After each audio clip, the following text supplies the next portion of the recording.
just to make sure we are safe. Can you confirm that police is here to protect all of us? Good. So, I have the great pleasure of welcoming Francesca Albanese, United Nations Special Rapporteur for Human Rights in the Occupied Palestinian Territories. And before I hand over to Francesca for some preliminary remarks, I would just like to inform everyone that at the last update that I received, we had 1,700 people viewing the live stream.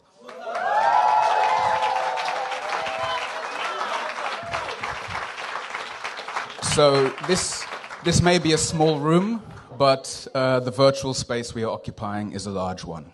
So without further ado, Francesca, please speak to us.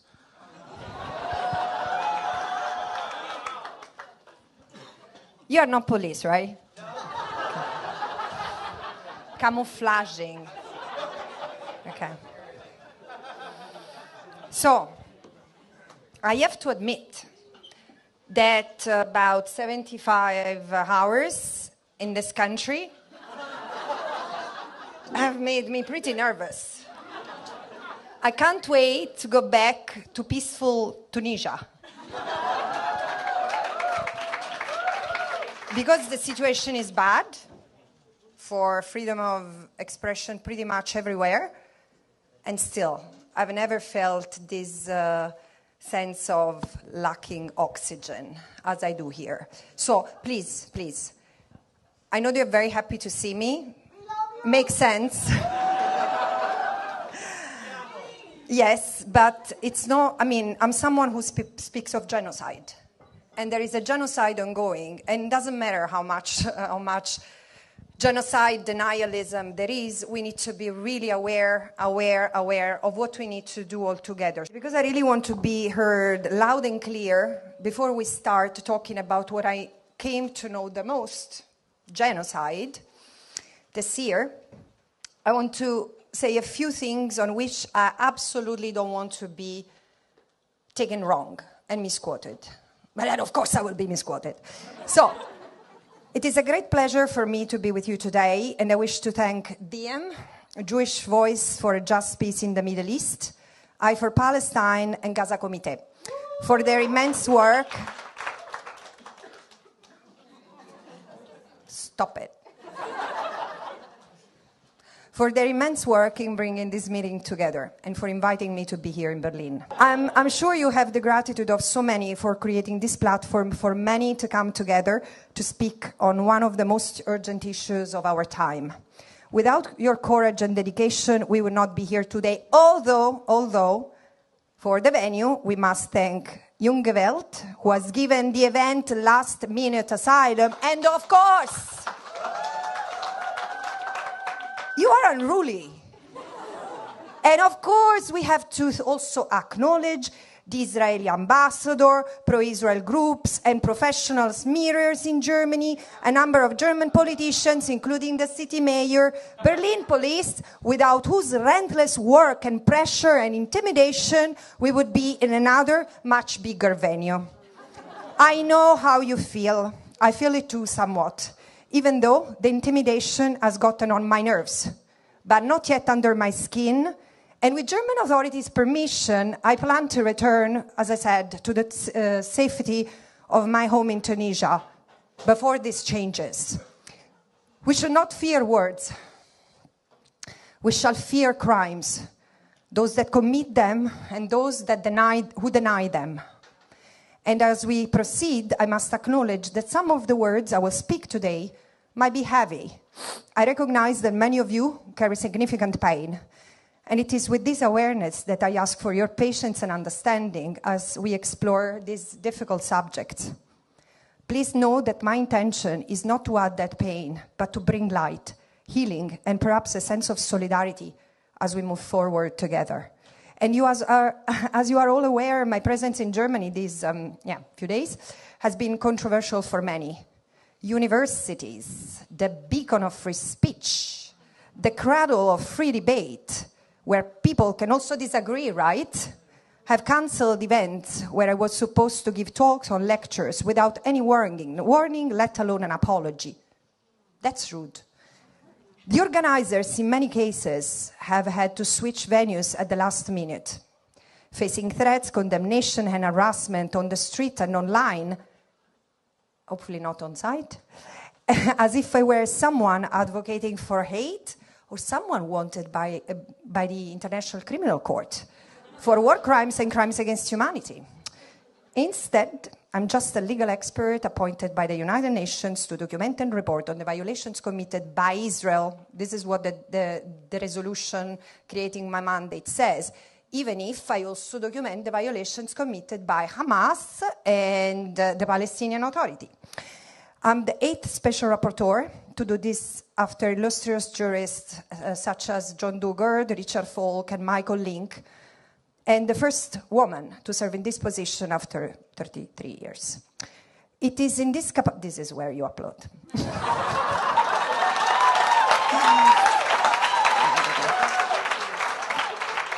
I really want to chill a little bit because it's heavy. It is in this capacity that I came to Berlin. I arrived here. This is something I'm saying just to remind everyone that I came as a special rapporteur, still representing the United Nations, if there is an inch of respect for this institution that is left in this country. I arrived here after traveling across Northern Europe and being generally welcome, even where pro-Israel groups succeeded to have some cave in to their pressure and mafia-style techniques. And I'm shocked to see how absurd the world that we live in has become, where impartiality to the facts and the requirements of international law generate more controversy than the killing, maiming, torturing, raping, starving, burning alive an entire people as such for 16 months and counting. And yet, this is the world we live in. But so, before getting into the debate, what is impartiality and what does it mean? What is it not? Because this is something that I would like you to carry with you after this wonderful afternoon together. Impartiality for human rights defenders, investigators, and monitors like myself entails an obligation to investigate and establish the facts objectively, studying everything that is brought to our knowledge against applicable international law. Once the assessment is done, my job is not to be equidistant from the parties, whatever it is, but to insist on measures to restore legality, to undo injustice, and prevent further abuses. In the case of Palestine, it is overwhelmingly documented that Israel commits intentionally and as a matter of state policy the gravest human rights offenses as part of its long-standing plan to maintain control over what Israeli human rights organization B'Tselem has called a regime, quote, a regime of Jewish supremacy from the Jordan River to the Mediterranean Sea. Full stop, end of quote. Impartiality cannot be used as a pompous name for indifference and an elegant name for ignorance. Impartiality is not about maintaining the pretense of both sides in the face of international atrocities, of maintaining, as I was saying, an equidistant position between conflicting parties, even when their positions are structurally and historically unequal. When one side occupies, depredates, and oppresses, and the other is being occupied, depredated, and dispossessed, this is a recipe for disaster and violence. Impartiality is not neutrality. Neutrality, meaning maintaining an equidistant position between conflicting parties, even when their positions might not be equal, and usually to deliver life-saving aid. It's not my mandate, and not even that of universities, and not even that of your politicians. Our job is not to stay neutral.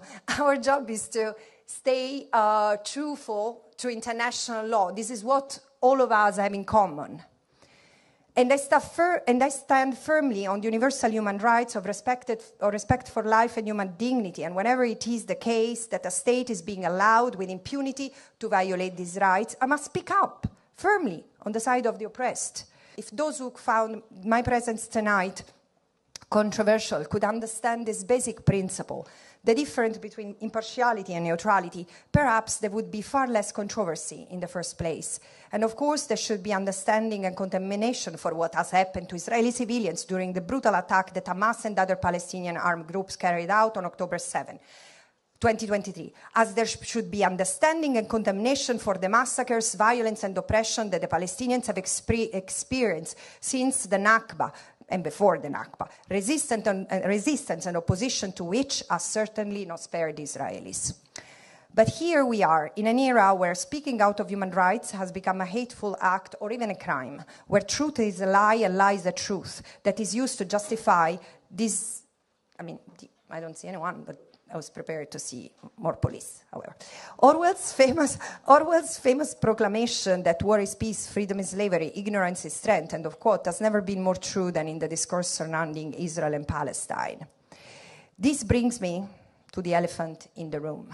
The genocide that Israel has been allowed to commit after 56 years of unlawful occupation of Palestine and 77 years since the mass ethnic cleansing of the Nakba began.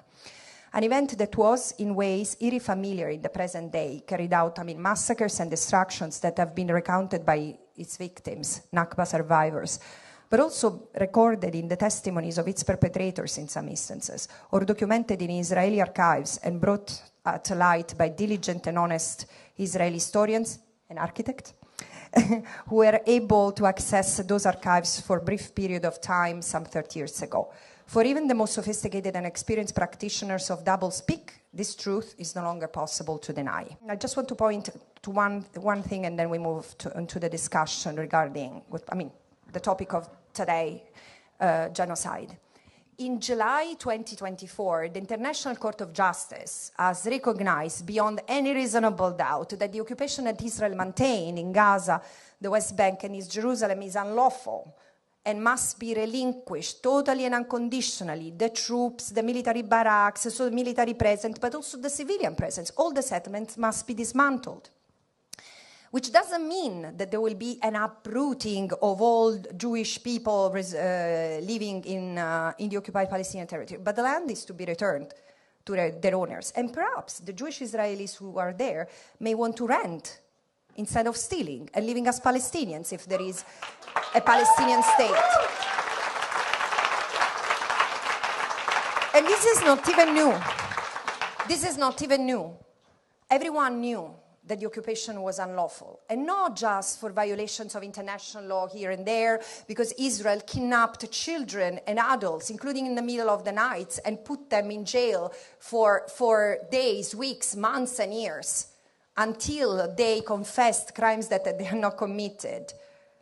And not just because of torturing, demolishing homes, killing people arbitrarily, no, not because of that. The occupation is unlawful because by its very presence, it prevents the Palestinians from enjoying the right of self-determination, the right to exist as a people, free to determine themselves as a people, which is still being contested. And it shouldn't be confused with a two-state solution. Because this is the political consensus that has formed, so that the Palestinians have the right, the exclusive rights to a state, independent state in the land that remains. But nonetheless, any other rights lose meanings and becomes an exercise of intellectual rhetoric without the right of self-determination. So in the face of this groundbreaking advisory opinion, which has confirmed what everyone knew, it is the obligation not only of the German government, but every German person, including those having businesses, living in the settlements, working as soldiers in the Israeli occupation forces, not to do that anymore. Otherwise, they might face consequences. And this is where we are today. And instead of working on this and seeing how to abide by this incredibly important advisory opinion, the government of this country continues to repress the critical voices that ask for accountability. Whew.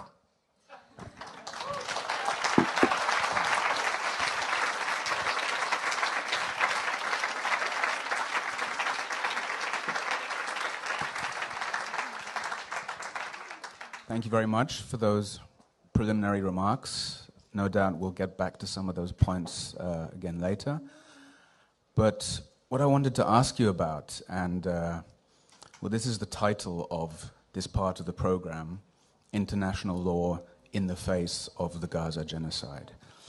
And something that's often been spoken about over the last 16 months by yourself and by many actors of all sorts, legal experts, civil society figures, activists, is that the very concept of international law has been under attack because the genocide has been allowed to take place, and measures that have been set in motion to stop it have also not achieved that result. The world has let it happen, and many feel that international law has become impotent. And even though in the decades since the United Nations were founded and we had the establishment of the Geneva Conventions and the various pillars of international law were built up, of course this is not the first time that a power allied with the so-called West has chosen not to abide by international law. And recent decades have seen many other cases, the invasion of Iraq, Afghanistan, Libya, etc. So how is the situation different now? What additional or greater damage has been done to international law? And how does one continue to work with the standard of international law from now on? First of all, let me clarify a couple of things, and then we will have the opportunity to talk about what constitutes genocide, because there seems to be much confusion in this country. So shall I say that now, or can we get back to this later? I think we can get back to it later. Perfect, as long as you say that. And so in international law is a set of norms that member states have agreed upon, either through treaties or that they have developed as customs, as practice believed to be compliance with general principles of law and humanity. So what constitutes international law is a normative framework intended to prevent violations and to correct violations. So it's a normative and remedial, it has a normative and remedial function. Aside of it, but complementary, is the system that is there to regulate the conduct of states, so it's the multilateral order, which is to be regulated by international norms. So while international law has been selectively applied, more or less systemically violated, today we see the depth of it, and we see the system behind it, I believe, in the sense that it's clear that the system has never, the multilateral order, the General Assembly, which is now more democratic than it was 77 years ago, for example. When the United Nations system was created, it was made of about 53 states, and now it's made of 193 states. So clearly it has changed. But the center of power, it has not changed. The system that was birthed as dominated by the colonial world, like Europe and European offsprings, like Australia, New Zealand, the United States and Canada, and of course the first colonies, the first settler colonial realities, where so many genocides had been committed, Latin America and Central and Latin America. Latin America. These were also part of the system, but the center of power was with the West, what we would call today improperly West, and remains that. So I think that the phase we live in has exposed how unequal the system is, how it cannot serve as is the interest of everyone in the face of a fundamentally now unipolar order, where the United States dictates pretty much what is to be done and what's not, regardless or even blatantly against international law. So we are at a critical point, and the system is breaking. And when we international human rights experts have said for years, especially this mandate, it's 20 years that whomever has held this mandate has said over and over, the system is breaking. the occupied Palestinian territory is a powder keg, and it will explode and will take all the system with it, because it's a settler colonial frontier, more violent than any other. It's not the only form of colonial domination, but it's an active settler colony where people are really struggling for what settler colonialism is in its more brutal form. One people taking control of land, of resources, pushing other people out. Again, and it's the only one actively, militarily, politically, financially supported and enabled by Western countries. So this is the breaking point, because there are many people who identify themselves with injustice that the Palestinians have suffered. There are many people who, for the first time, realize, and there is a global awareness about this and dissatisfaction. We see in the fragility and how lonely the Palestinians are in the face of all these powers, our own fragility. And this is why so many stand in solidarity with the Palestinians. On top of the fact that it's a simple empathy, the fact that what happens to other human beings touches us and doesn't, I mean, the fact of seeing children, bodies of children, like hanging from the wall or turned into smithereens, wherever they are, incinerated in refugee camps or in tents, plastic tents, if not buried under the rubble. I mean, this is something that doesn't make many people sleep at night, and it's normal. It's a good sign. It's healthy, and we shouldn't become idle in the face of this pain.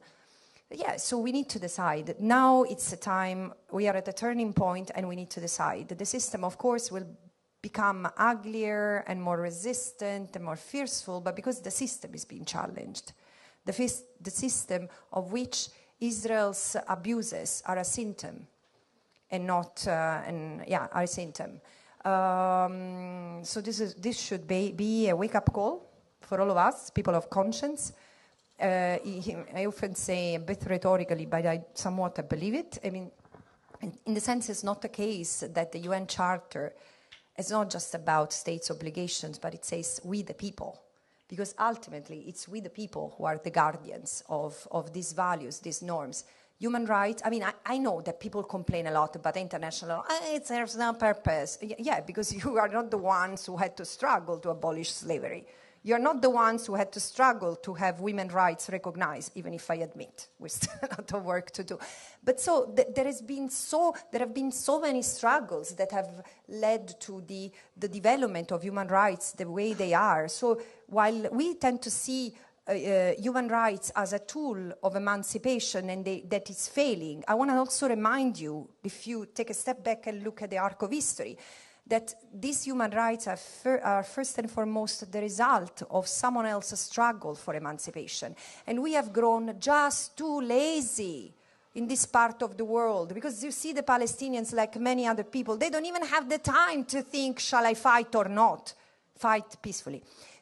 I mean, because many people have no choice. If you have the choice, it means that you have privilege that you have chosen not to use. And it's your choice, but trust me, everything is in line right now. It's coming. The way repression works in this country is scary, should scare the hell out of people. And the fact that you don't... Thank you, Ayal. No, it was not you. No, and the fact that people don't register how serious it is, the fact that media continue to be as pathetic as they are, again, it's something that, I don't know, I'll try to help by continuing to tell what I've seen here. But again, I've been in many countries, including countries that are lectured by Germany about freedom of oppression. Sorry. Appropriate choice of words. No, freedom of expression and freedom of... It was not even the worst that came out, the worst lapses that came out of my mouth today.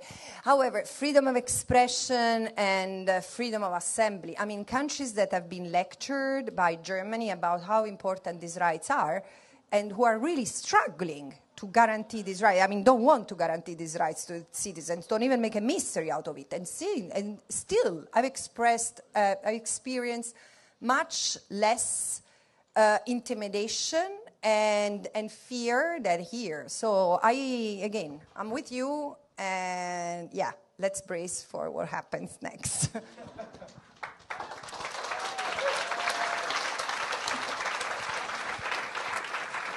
What I want to get at a bit, because I think this is also something that really many people in the world have been asking themselves or asking other people, is if international law wasn't able to prevent this genocide, if there were not the necessary mechanisms of enforcement, really, to stop the people who are committing it,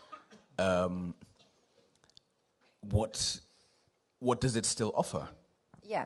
So as I was saying, there has been a phase where human rights, protection of individual rights was not there.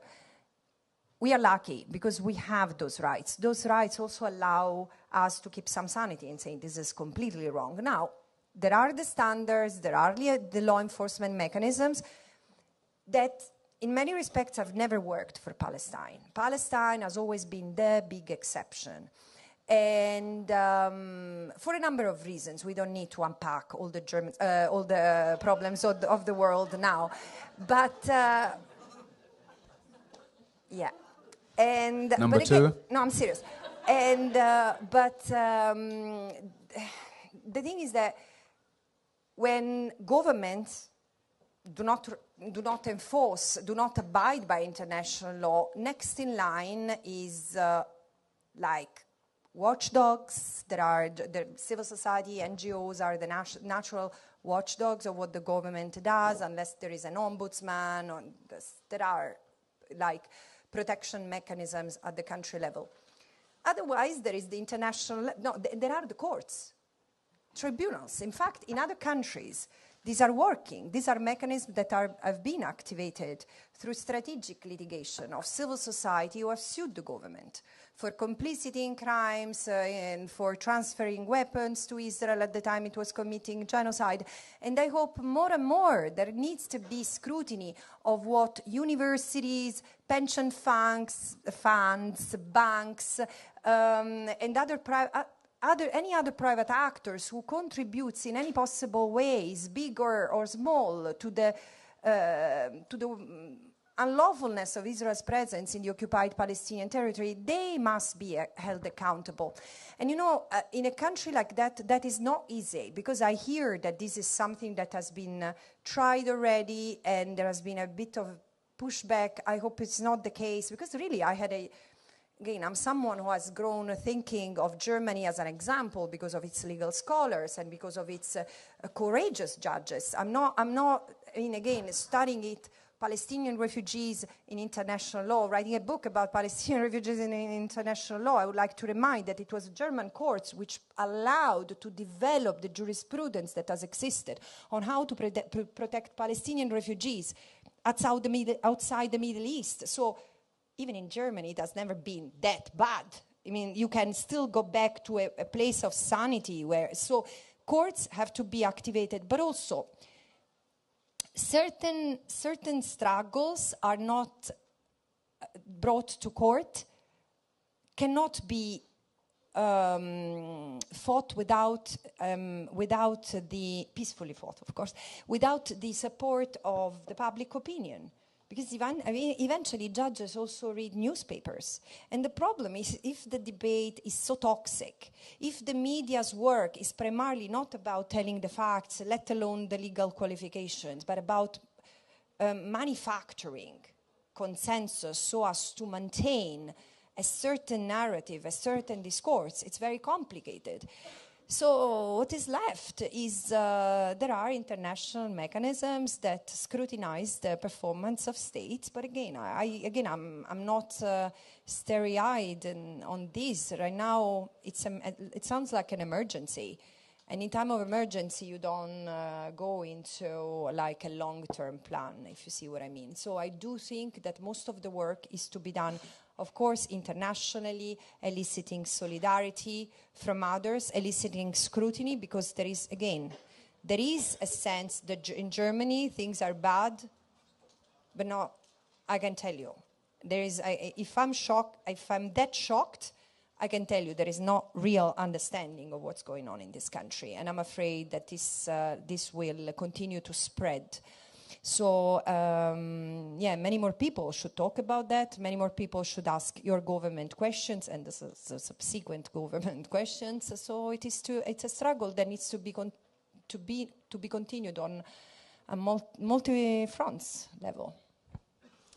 You said it's about... Just 1 second, by the way, the ICJ and the ICC, because then it seems that nothing is happening at the international level. While international justice is very slow, it's moving. I mean, for the first time, and it would have been unimaginable years ago, where in this country, like many other, including my country, was even impossible to say apartheid, let alone genocide. And despite the difficulties, now the ICC has indicted 2 Israeli leaders, one active, the prime minister, and the other, the former minister of defense. So they are wanted by the ICC, and hopefully I think that there should be many more, because the decolonization has been ongoing for a long time. And the International Court of Justice is looking at genocide in 2 cases. Genocide in the occupied Palestinian territory, both in the case initiated by South Africa versus Israel, and sorry guys, I am on 2 hours sleep, so be patient. And I was quite sleep deprived. And Nicaragua versus Germany. So your country is brought before the International Court of Justice because of its support to the genocide in Gaza. You actually just mentioned the ICC warrants, which I wanted to ask you about. On January 27th, International Holocaust Remembrance Day, originally there was a plan for Netanyahu to go to Auschwitz for a commemoration celebration, and in the end he didn't. A junior member of government went, but there was obviously much controversy about it, and the Polish government said quite brazenly that they would allow him to come. They would not enforce the warrant. It wasn't put to the test in the end, but that's what they said in front of the whole world. The other week, the unfortunately most likely next chancellor in this country, Friedrich Merz, conservative leader, said that if there was a plan for Netanyahu to come to Germany, then of course he would not be arrested, that, you know, these warrants mean nothing. Now, of course, one could say this is all hot air, but what could be done? What would happen?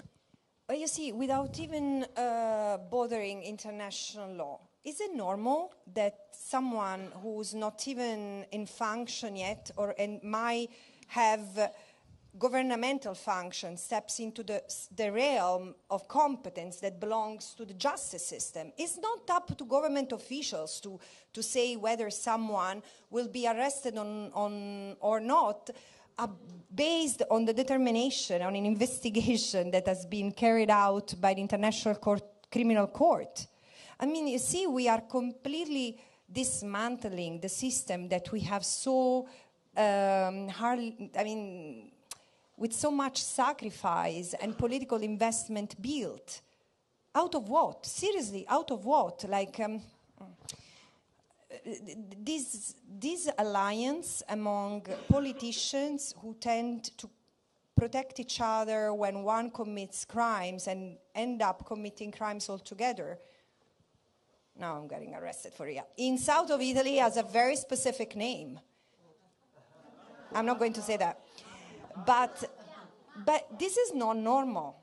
This is not normal. The intimidation against human rights defenders, lawyers, scholars, the pressure on university in order not to have a honest debate, frankly, about 60,000 people plus that have been killed.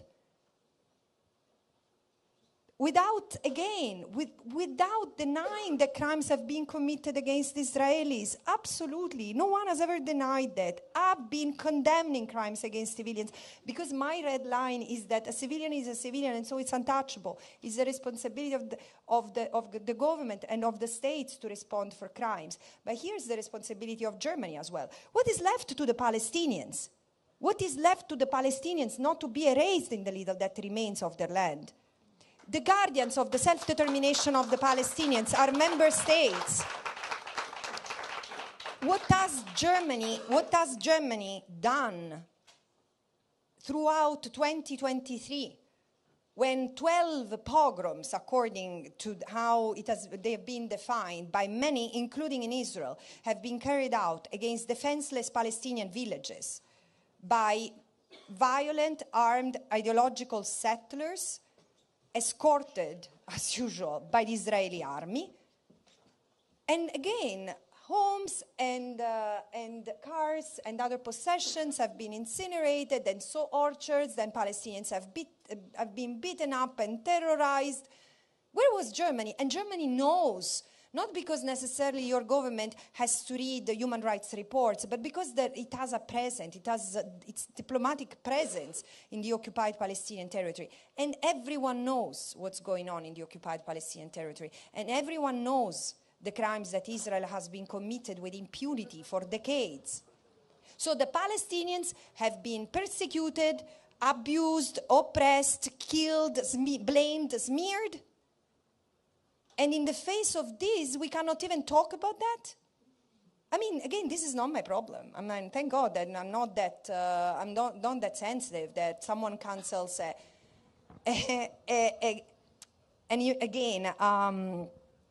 I talk and I take it personally. I said, as long as they pay the hotel room for which they invited me, that's fine. The problem is yours. This is the country you live in and your fellow citizens live in. So, and it's very serious. It certainly is. Thank you.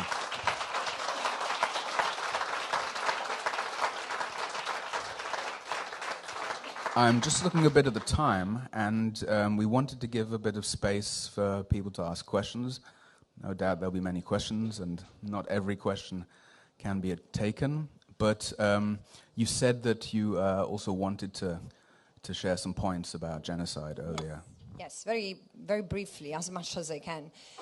Because it's very important to remind ourselves of what genocide is and what the risk of genocide triggers. It's very important in this country.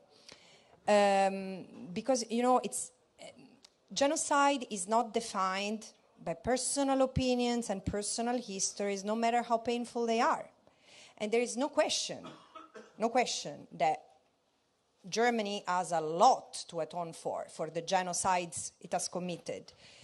And at the same time, genocide today, what constitutes genocide, is written in an international treaty.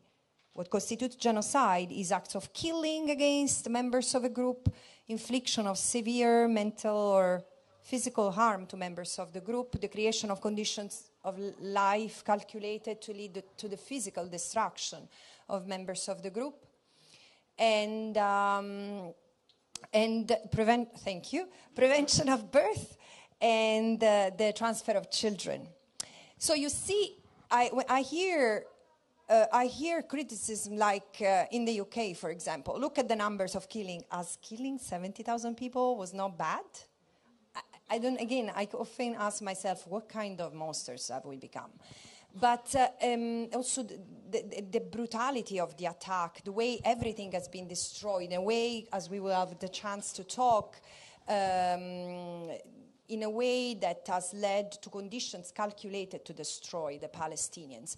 But the thing is that in order to have genocide, it's not sufficient to commit these crimes. The crimes have to be committed with intent, with the determination to destroy the group as such. And people say it's very difficult to prove intent.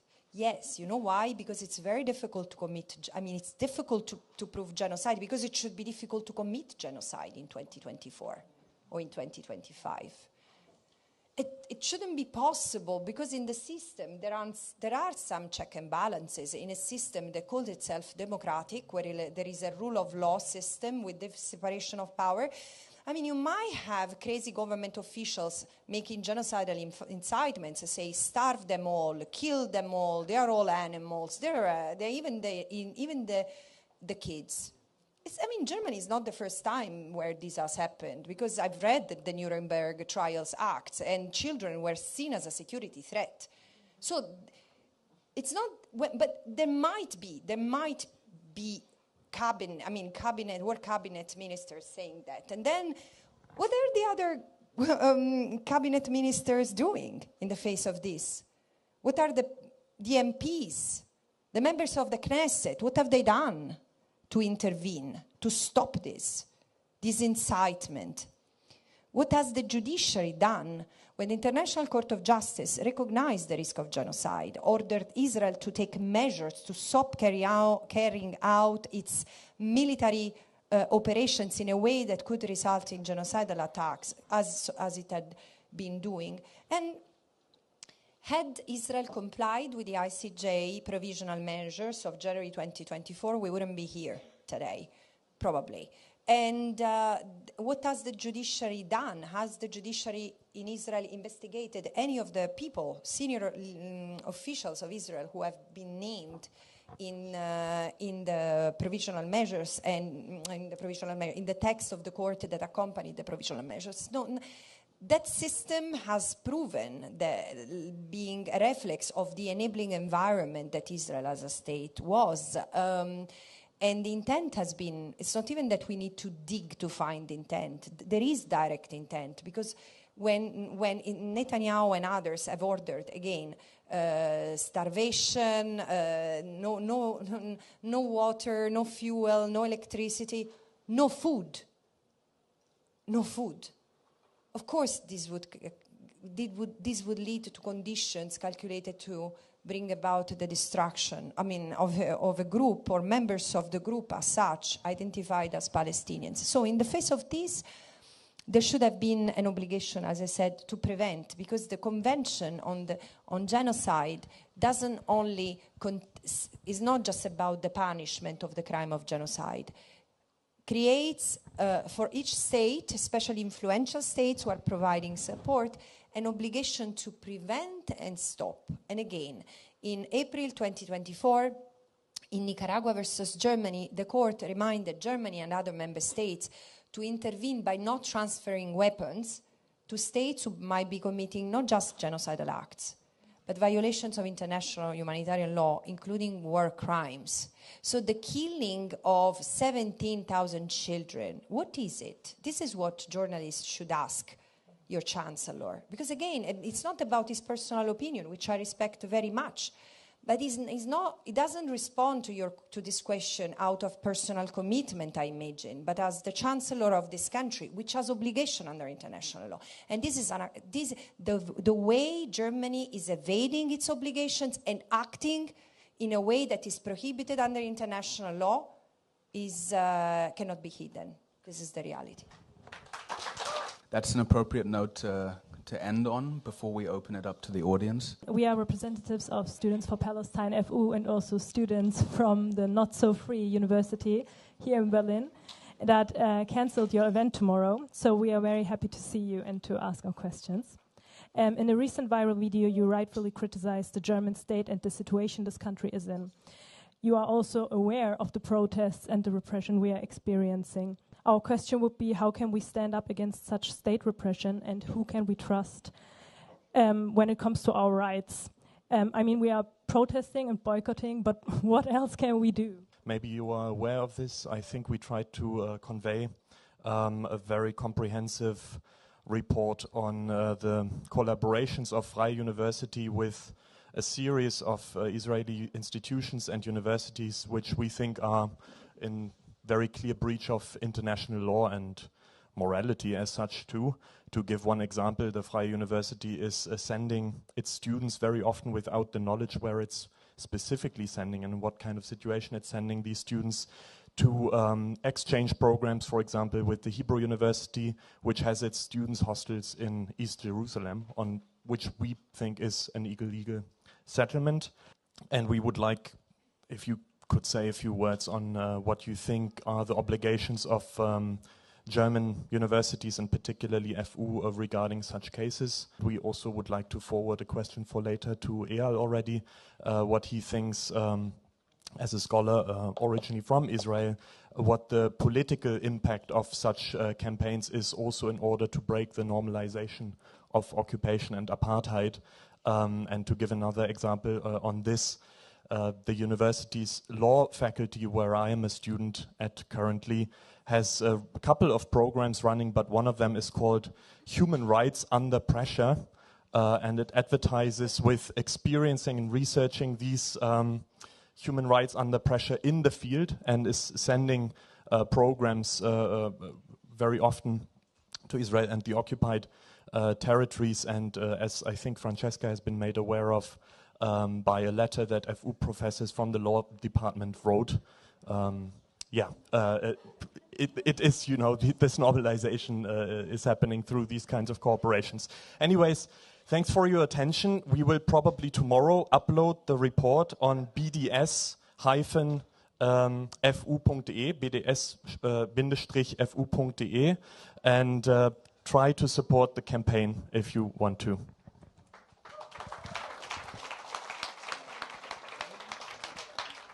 I would also like to really beg for your indulgence in the sense that, after all, I mean, I'm very happy to be received by so much warmth and expectations, but also do not. I would like you to keep realistic expectations on what can come from me. In the sense, I'm really just a human rights lawyer who's trying to do the right thing, no more than that. And I'm sorry that it's a rare commodity in this era. But I don't know. Sometimes I just don't know. Because let me tell you, I think that what the universities are doing is wrong. It's so wrong that it should be brought to justice.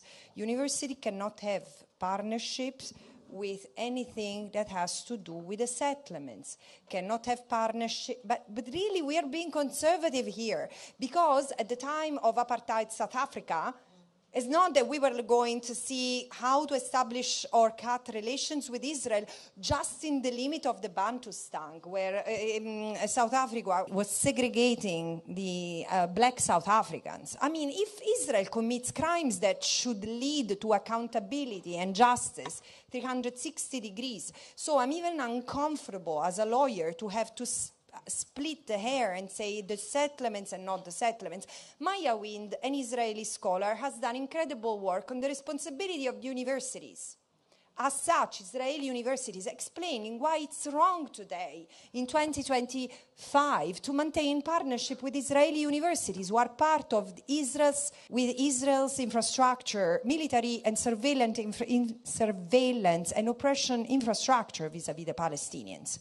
So not having ties, not having relations, not having partnerships, not sending students to things that have to do with the occupied Palestinian territory should be the minimum bearable for a university to keep on calling itself free, if freedom calls.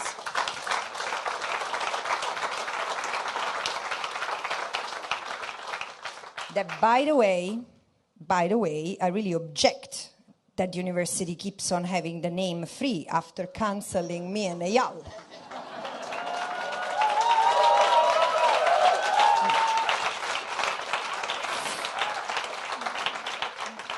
What can you do? You should really try to work as much as possible in solidarity with others. Because if one thing I've learned by myself is that unity brings strength.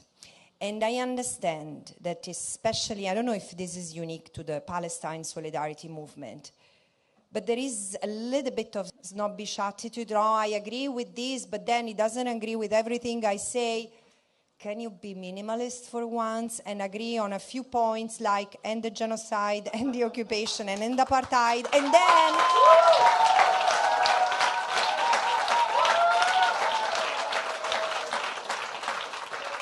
let's say, because in south of Italy, I come from a region of peasants, so we have a very simple way of understanding life in a way. And let's say in time of deluge, all arms are needed. And this is the thing, this is a time of crisis. So all brains are needed, all mouth and eyes and ears are needed. So let's just ally along the lines of there is a need for a popular front around human rights and justice, because what's happening in Palestine is not staying in Palestine, and nor in Israel either. So it's the same. And so this is why it's necessary to try to explore creatively what alliances you might need, including with universities outside Germany or with scholars. There are a few scholars here, but there are a few scholars who have been speaking out. I mean, to be honest, Eyal and I, when former Frye University invited us, it was Frye University invited us, we received an invitation from Potsdam University. I cannot ensure 100% that the event would have not been cancelled, but at least there was an attempt, and we couldn't make it. But it was too much short notice, sorry. But again, this is where we need to reach out to everyone who's sensible enough, who has a minimum of knowledge and a minimum of decency, which shouldn't be too much to ask, so as to stand up against the injustice that is spreading in this country as well. Thank you, Francesca, for being here and for all the work that you have been doing for over the past year.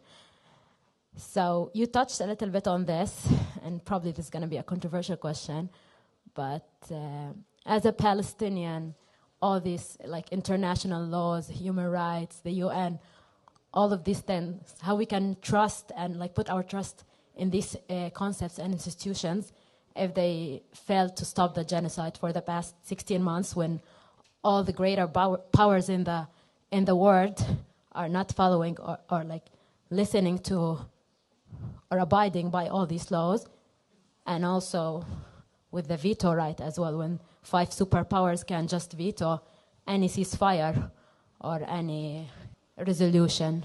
I'm not going to answer that question, because the point is not that you should trust the system. You shouldn't trust the system. You shouldn't expect the system to give you anything, because it's not. You are not. Again, what the Palestinians have got is something that the Palestinians had to fight for. And these, it's not that the Palestinians are exceptional. This epitomizes the struggle of any minorities in this world. And again, so you need really to count on all possible forces and alliances. For example, not everything in the United Nations is bad. You're one of these things. No, but I want to say there have been 30 special rapporteurs. Now you see me. But there has been 30 special rapporteurs, and while the struggle and the attacks against me are known, many others have not even that visibility to complain or to elicit solidarity. So it's really about supporting each other, and from the different walks of life we come from, etc., etc. So the thing is that there is also some difficulty in exploring how to build these alliances, because we are more fragile in these societies. We are not, you see, even grieving together. Why my lectures have become a place where people come and cry? Because in our societies we are not afforded the luxury of places for collective grief, and where we can also talk about what we have gone through. We can check on each other and have the courage to look into each other's eyes and say, it's okay to cry, it's okay to feel crazy, it's okay to be scared and to carry fear, it's okay. And even rage, and even wanting to express oneself in ways that are not necessarily compliant with German or even Italian standards. It's okay to be enraged against the system. The point is that how do we move beyond grief into action? And this is where we need to understand what it means, I think, being in the line, where everything is at risk. And I know that now we have some privilege in our works but if some of us start to lose it just for exercising their rights, we should all feel worried, because sooner or later it will hit us. So this is where we need to build nets, safety nets, to help each other.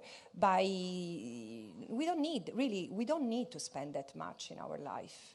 We can have times of austerity. We should afford austerity in our own life, and trust me, if you see how my consumption of clothes, my expenditure for clothes has gone down from 2 years ago to now, you understand what austerity means. But in the sense, we don't need as much, so we can afford less, but also share more. I know it sounds idealistic, but this is where I have more trust in these than in what you said. And,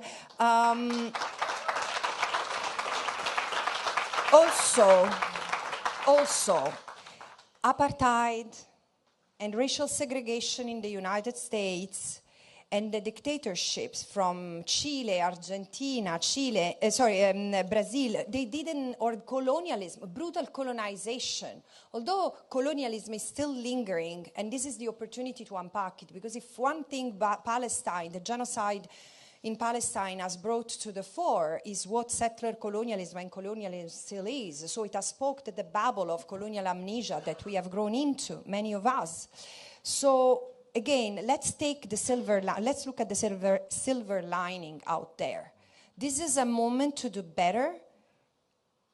We have to think together and act together. This is the only thing I feel to say. Hi, my name is Mark Barton. I'm a composer and professor in Germany. My question is about press freedom for Ms. Albanese, and the provisions that exist under international law to guarantee press freedom. We saw in Israel's attacks in Lebanon, we saw the ability of journalists to respond immediately to accusations, for example, that hospitals were being used by terrorists, and we saw the role that journalism can play in debunking disinformation in real time.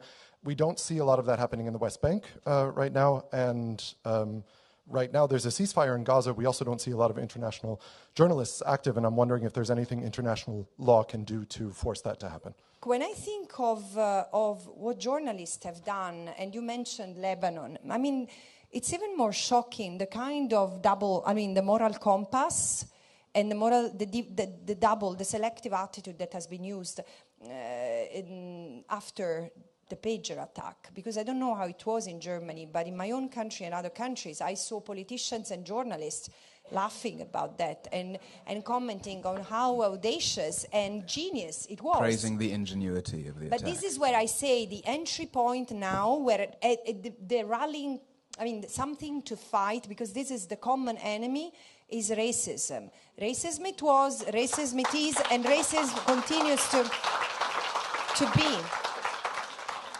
And then, I do not think that international law was not able to stop genocide. International law, it doesn't have hands to slap the face of government officials who pretend not to understand what genocide is. I'm not referring to anyone in this country now, okay? Seriously, we have enough bad politicians in my own country, and where even the hypothesis of a two-state solution now is dismantled by the foreign minister, because Gaza's been turned into rubble, and the West Bank is too small. And I was saying, are you suggesting that the Palestinians take over Israel just because what remains is too little? So this is the kind of political discussions we have today, and we need to somewhat talk to the intellectuals, talk to the scholars. This is also about the constitutional order that it is being undermined, not just the international system. International system has rules. At the constitutional level, we have rules. What's happening to them? So again, back to you guys. My question goes a bit in line, like seeing that the current international law has been unable for 16 months to stop a genocide. I can't believe I'm saying this. What would, in your expert opinion, be the ideal international law system, functioning system? Who would draft it? Who would enforce it? We know that this one, based on the nation state, with this Security Council, created by the winning powers from World War II with the veto power, etc., is not functioning. How would you, what would be the ideal international law system in your view? Thank you. As I said before, apartheid was not dismantled by member states. It was very late, when it was unavoidable, that they started sanctioning apartheid South Africa. But really, we need to learn from other movements where resistance, peaceful resistance, has organized at a global level, admitting that never before there had been such a coalition of allies at the international level aiming to crush the solidarity. This is new. But again, also the kind of forces that we can mobilize is new, because the global south is rising. And I know that in our Eurocentric view of the world, we only look at the quite politically depressing scenario we have. But there are also member states who are cutting ties with Israel. There are member states, I mean, I was joking today, but I say in a few years we will keep on seeking funds to, I don't know, Arab countries or the global south in order to protect our own work in this part of the world, the human rights work. But it doesn't matter. This will make us more equal. So I also think that the discourse should change because of where it's the United States is going is a place of lawlessness. This is the opportunity for the international community to step back, but it will not happen automatically because we are part of this oligarchical order where it's not about what the people think, it's what about capitalistic interests decide. And this is why I keep on saying it's difficult, and it's difficult because it's a struggle against the system of which Palestine is a system, not necessarily the cause of all evil. I would like to pose a question concerning genocide, which you said it's very difficult to prove, this mental state of committing it.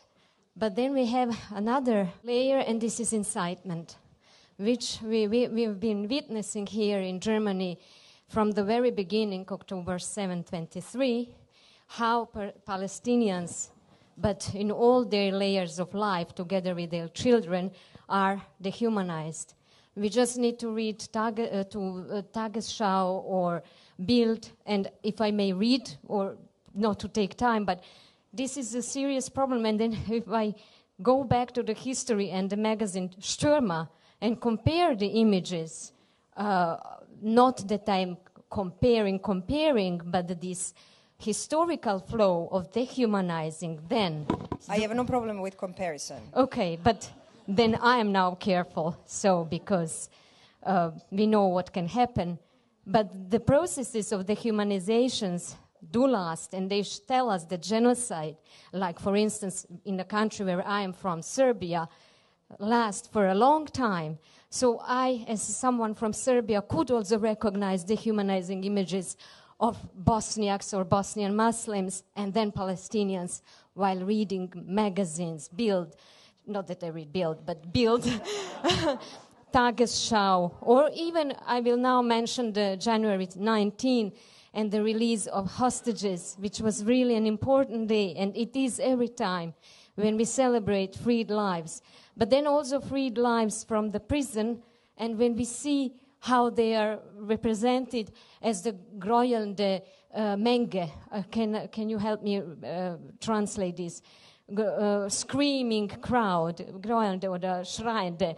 So this is my question about the incitement, also how to organize ourselves, to be aware, to collect, to archive, and also then to serve to the legal cause in the future. And thank you for your patience.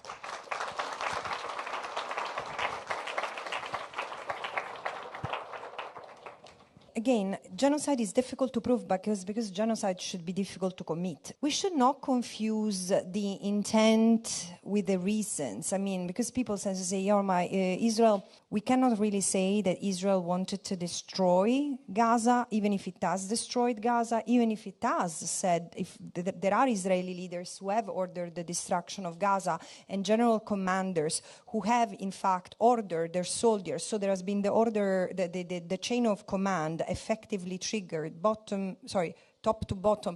They say, yeah, but they were also saying that Israel was also saying that they want to liberate the hostages or destroy Hamas, whatever it means. And no, we shouldn't confuse this, because the reasons can be many, but have really no value in the determination of intent, which is another thing. It's the mindset. When the mindset is there to destroy. And the genocide shouldn't even be committed. The incitement is sufficient to trigger the responsibility to prevent. And this is where, when the first person to talk about genocide in the context of what has happened in Gaza was Ras Sigal, an Israeli historian, who said, this is a textbook case of genocide. And ignorant as I was back then, I said, oh, come on.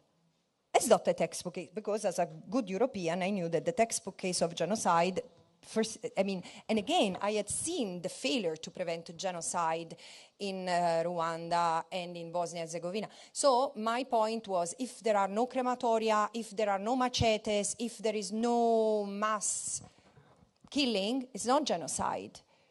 It's not true. It's not true. And this is why genocide has been a niche in legal studies for a long time, and is no longer that. I mean, really, Ras was right when he said that this is a textbook case of genocide, because it's not just a genocide, it's a settler colonial genocide. So the aim is ethnic cleansing, because the aim is to empty the land of Palestinians, keep on advancing Palestinian erasure so that the land can be taken, but also genocidal acts are being committed in the process. And it's been said and it has been done. So this is not a case where there is no genocidal intent. But Ras is also, I remember that Ras has been one of those scholars calling me as early as February 2023, saying, as I was writing about detention and mass carcerality, mass incarceration, and the kind of the systemic and and widespread nature of deprivation of liberty of the Palestinians.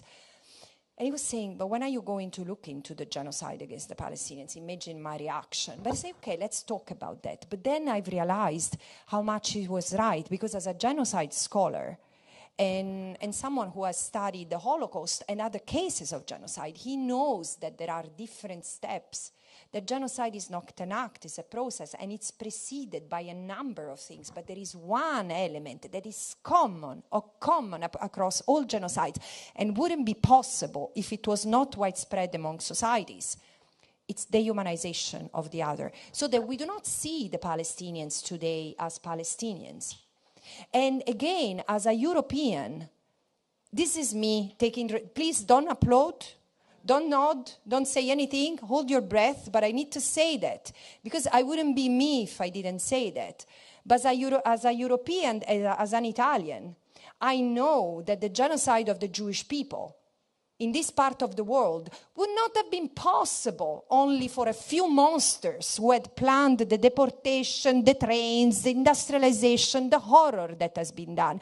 Jewish people in this part of the world, before being sent to concentration camps, have died out of starvation and lack of hygiene in ghettos where they had been locked up. We know that the discrimination started, the dehumanization had already started when it was possible to kick out of their professions people because they were Jewish. Either we do realize that racism was at the root cause for the genocide of the Jews, the Roma and Sinti, and it's ingrained in who we are as European. I'm sorry, but 500 years of colonialism have been predicated upon the idea of a superior race, white, male, Christian, and it's patriarchy. Either we deal with it, no. It's my responsibility, because then it's here. I understand that you cannot talk. I mean, I'm not making comparison for God's sake. But also it's history. And Germany has committed to genocide. Please don't applaud, because there is nothing to applaud to this. Germany has committed to genocides in history. Oops. Okay, that's fine. Two are bad enough. And again, why can't we talk about that? Are the Nama and the Rero less human? Do they deserve less acknowledgement? Do they deserve less memory? Do they deserve less reparations? And again, and another thing, that I saw me saying that, probably you should say that, the State of Israel doesn't represent all the Jewish people in the world. Otherwise, I wouldn't understand why you invite me and sit with me today. And so many, I mean, wherever I go, I'm invited by Jewish people first and foremost. We need to have the courage to say that. I do not expect every one of you to say that.